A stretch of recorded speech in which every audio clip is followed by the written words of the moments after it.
Nah, pada bagian pertama ini kita akan sedikit mengulas kembali terkait biografi dari salah satu tokoh psikologi yang bernama Abraham Maslow.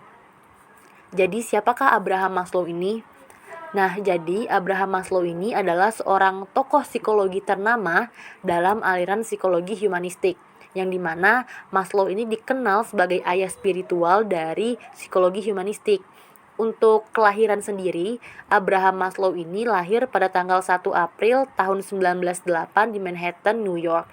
Jadi Maslow ini adalah anak tertua dari 7 bersaudara. Maslow juga punya ayah yang bernama Samuel Maslow, yang dimana ayahnya ini memiliki pandangan ateis. Jadi masa kecil Maslow ini bisa digambarkan dengan masa kecil yang cenderung tidak menyenangkan. Jadi kisahnya ini dipenuhi dengan bagaimana ia beralih dari buku satu ke buku lainnya, yang dimana dia ini belajar untuk melepaskan diri dari perasaan kesepian dan juga inferioritasnya. Nah, terkait dengan pendidikan Abraham Maslow sendiri, Maslow ini pertama kali berkuliah di Cornell University di bidang psikologi. Jadi pada saat itu Maslow ini merasa kalau ia ini sangat asing dan buta tentang ilmu tersebut dari salah satu mata kuliah yang dia ikuti, yaitu yang diajarkan oleh Titchener. Jadi pada saat itu dia pernah berkata bahwa pelajaran psikologi itu sangat membosankan dan hamba rasanya, dan dia merasa itu tidak ada hubungannya dengan manusia. Jadi saat itu dia hanya bisa bergidik dan berpaling dari dunia psikologi. Maksudnya dia tidak tertarik dengan dunia psikologi. Nah, saat itu dia pindah ke University of Wisconsin, yang dimana Abraham Maslow ini menemukan pendekatan yang berbeda terhadap psikologi, dan juga akhirnya dia menerima gelar PhD pada tahun 1934. Nah, Maslow ini akhirnya menjadi seorang behaviorist Watsonian yang antusias. Lalu serangkaian pengalaman pribadi yang mempengaruhinya bahwa behaviorisme itu terlalu terbatas untuk bisa relevan dengan masalah manusia yang akan terus ada. Nah, jadi Maslow ini sangat terpengaruh oleh kelahiran anaknya dan berbagai hal-hal yang dibacanya tentang filsafat, psikologi Gestalt, dan juga psikoanalisis. Nah, perasaan kagumnya terhadap psikologi Gestalt itu menuntun dia untuk mengemukakan penelitian yang pertamanya. Jadi penelitian itu mengenai karakteristik kesehatan psikologis orang yang mengaktualisasikan diri. Nah, ada juga nih dampak Perang Dunia terhadap Maslow.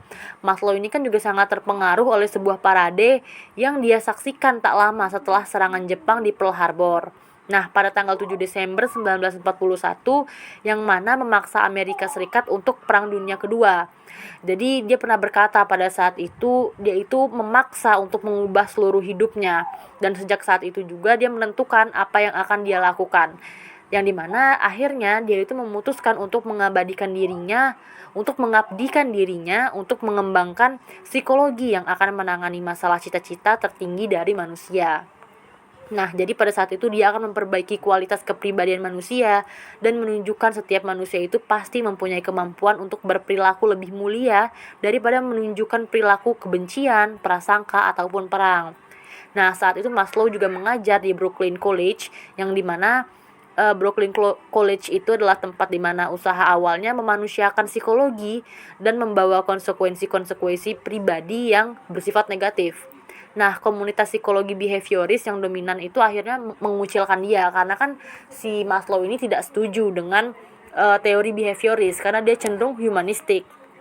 Nah, meski pada saat itu para mahasiswa itu menganggap gagasannya itu menarik, para pengajar rekan fakultas itu malah menghindarinya, karena Maslow ini bagi para rekan pengajar itu dianggap terlalu tidak ortodoks dan terlalu jauh dari pandangan behaviorisme, karena saat itu yang terkenal itu adalah pandangan behaviorisme, di mana aliran psikologi yang terbilang mainstream atau Zeitgeist pada waktu itu.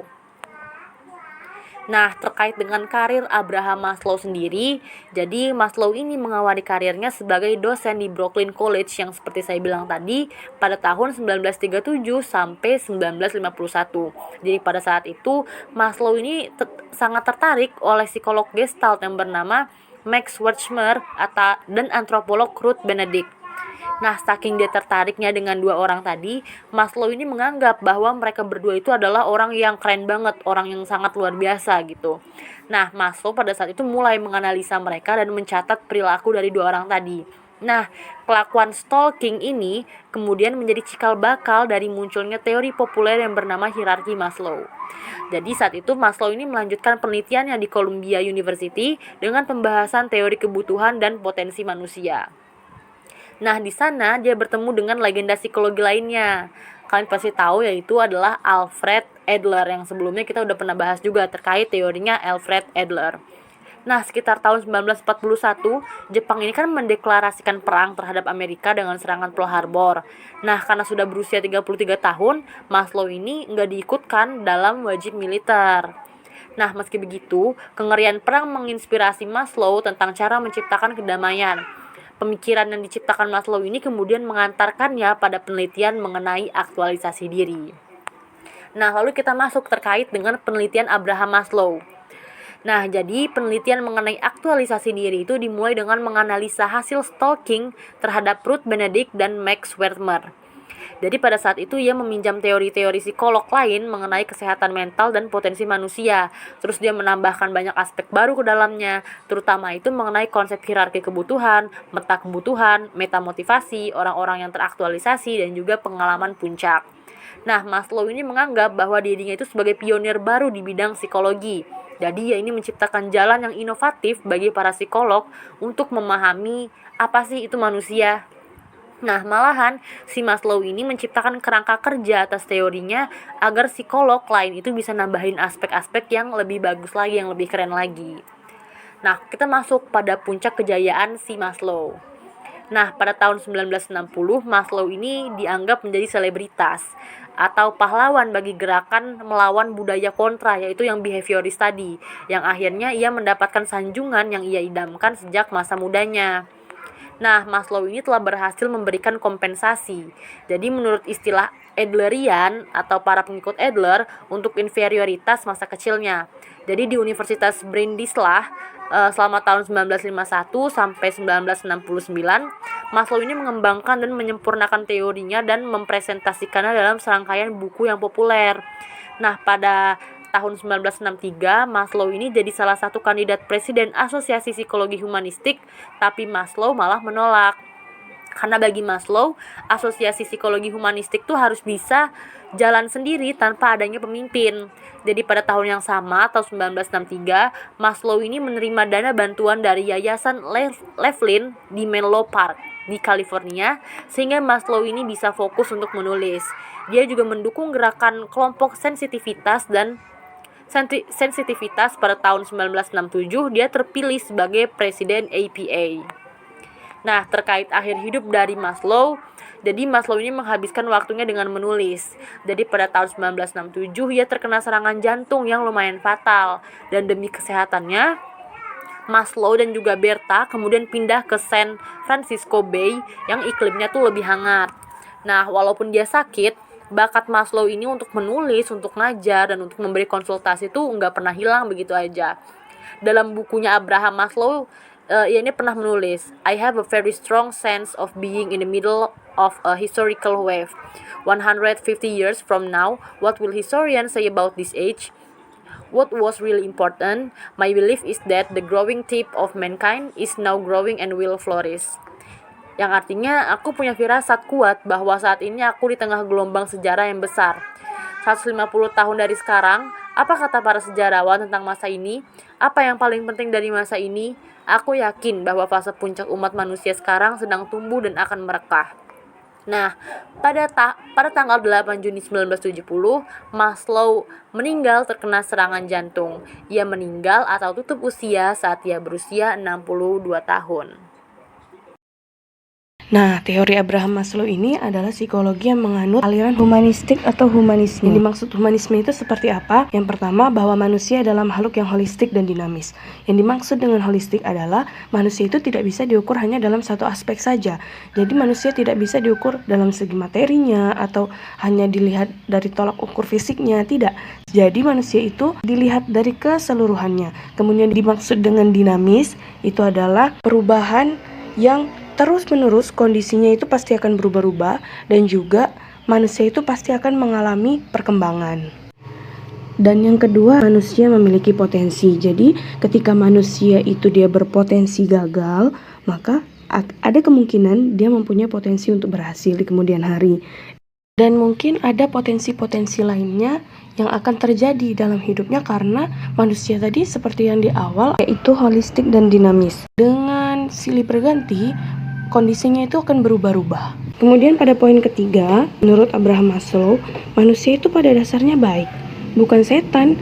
Jadi tidak ada unsur-unsur yang mengkaitkan manusia itu jahat seperti setan. Kemudian pada poin keempat, Abraham Maslow ini menolak riset binatang. Berbeda dengan teori-teori sebelumnya seperti Ivan Pavlov ataupun B.F. Skinner yang eksperimennya itu menggunakan binatang, seolah-olah hasil dari penelitian yang terjadi pada binatang itu bisa dikaitkan dengan manusia. Nah, sedangkan menurut Abraham Maslow ini, manusia ini tidak bisa disamakan dengan binatang. Karena apa? Manusia saja adalah makhluk yang holistik dan dinamis. Pasti akan ada perubahan dan manusia itu tidak bisa diukur dalam satu aspek saja.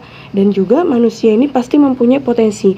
Ketika dia punya potensi buruk, pasti dia akan mempunyai potensi baik. Dan juga manusia ini pada dasarnya adalah makhluk yang baik, tidak bisa disamakan dengan setan. Kemudian ada teori hierarki kebutuhan menurut Maslow. Di dasar itu adalah kebutuhan yang memang betul-betul fundamental. Ketika kebutuhan dasar tidak terpenuhi, maka kemungkinan besar belum bisa naik pada tahap yang selanjutnya. Jadi kebutuhannya itu bertahap. Ketika yang paling bawah sudah terpenuhi, maka dia akan bisa naik ke yang kedua dan begitu seterusnya. Nah, kebutuhannya tadi mencakup apa? Paling mendasar itu adalah kebutuhan fisiologis. Jadi kebutuhan fisiologis ini berupa makan, minum, seks, udara, dan istirahat. Ketika kebutuhan fisiologis tadi belum terpenuhi, kemungkinan orang tadi belum bisa mencari kebutuhan rasa aman. Seperti halnya orang bekerja, dia rela melakukan pekerjaan se-ekstrim apapun asalkan kebutuhan makan dan minumnya itu bisa terpenuhi. Nah, ketika kebutuhan fisiologisnya tadi sudah terpenuhi, maka seseorang ini akan membutuhkan rasa aman. Nah, rasa aman itu sudah timbul sejak bayi. Ketika bayi menangis, bayi berteriak, itu adalah satu bentuk komunikasi bayi yang menyatakan dia itu butuh keamanan. Nah, kemudian ketika dewasa, ketika manusia ini mendapat ancaman, maka ada dua opsi, yaitu flight or fight. Ketika dia lebih besar dari masalah itu, bisa saja dia fight, dia melawan masalahnya tadi. Ketika dia rasa dia tidak mampu dan dia butuh keamanan, maka kemungkinan dia akan flight, yaitu maksud di sini adalah menghilang. Jadi yang dia butuhkan itu keamanan, baik itu menghilang ataupun dia lawan. Jadi sesuai dengan situasi yang dihadapinya. Kemudian ada kebutuhan cinta dan kasih sayang. Yang dimaksud dengan kebutuhan yang ketiga ini adalah sebuah hubungan sehat antara sepasang manusia, yang mana hubungan ini melibatkan perasaan saling menghargai, menghormati, mempercayai, dan juga hubungan timbal balik, mencintai dan dicintai, diterima dan juga menerima. Kemudian kebutuhan yang selanjutnya adalah kebutuhan harga diri. Maksudnya kebutuhan harga diri adalah penghargaan atau mungkin penghormatan dalam segi status dan juga diapresiasi, diakui, dan dinilai baik oleh orang lain. Nah, puncak terakhirnya adalah aktualisasi diri, yang mana dia dapat menggunakan semua bakat, potensi, serta menggunakan kualitas dan kapasitasnya secara penuh. Seperti yang dikutip dari perkataannya Abraham Maslow, what man can be, he must be. Jadi ketika kita bisa menjadi apa yang bisa kita capai, maksudnya kita punya potensi untuk bisa mencapai hal itu, maka kita harus lakukan hal itu. Seperti halnya seorang musisi, maka dia harus membuat musik. Seorang seniman, dia harus membuat lukisan. Dan juga seorang penyair, dia harus membuat syair. Ketika dia ingin berdamai dengan dirinya sendiri, sehingga dia tidak membanding-bandingkan bahwa orang lain bisa, kenapa dia seperti ini. Nah, justru itu semua potensi, semua kapasitasnya dilakukan secara penuh sesuai dengan apa yang dia bisa, maka harus dia lakukan. Aktualisasi diri, pengembangan diri, yang dimana terdapat 8 model tingkah laku yang harus dipelajari dan dilakukan agar orang dapat mencapai aktualisasi diri melalui jalur belajar pengembangan diri. Yang kedua yaitu pengalaman puncak atau peak experience. Pengalaman puncak ialah suatu pengalaman mistik mengenai perasaan dan sensasi yang mendalam, psikologik, dan juga fisiologik. Nah, perbedaan berpikir antara bikognisi atau being kognisi atau kekurangan dengan dikognisi atau defisiensi, berpikir bikognisi atau being itu artinya menjadi, dengan dikognisi atau defisiensi atau kekurangan itu dapat dilihat pada tabel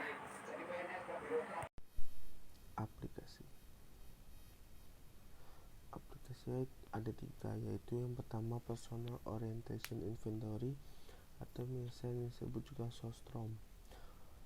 Tes yang disusun berdasarkan teori Maslow mengenai aktualisasi diri dan bertujuan untuk mengukur aktualisasi diri seseorang. Yang kedua yaitu neurotik. Penderita neurotik adalah orang yang terhalang atau menghalangi diri sendiri dan memperoleh kepuasan kebutuhan dasar mereka sendiri. Dan ketiga atau yang terakhir yaitu psikoterapi. Menurut Maslow, kepuasan akan kebutuhan dasar hanya dapat terjadi melalui hubungan interpersonal. Karena itu, terapi haruslah bersifat interpersonal.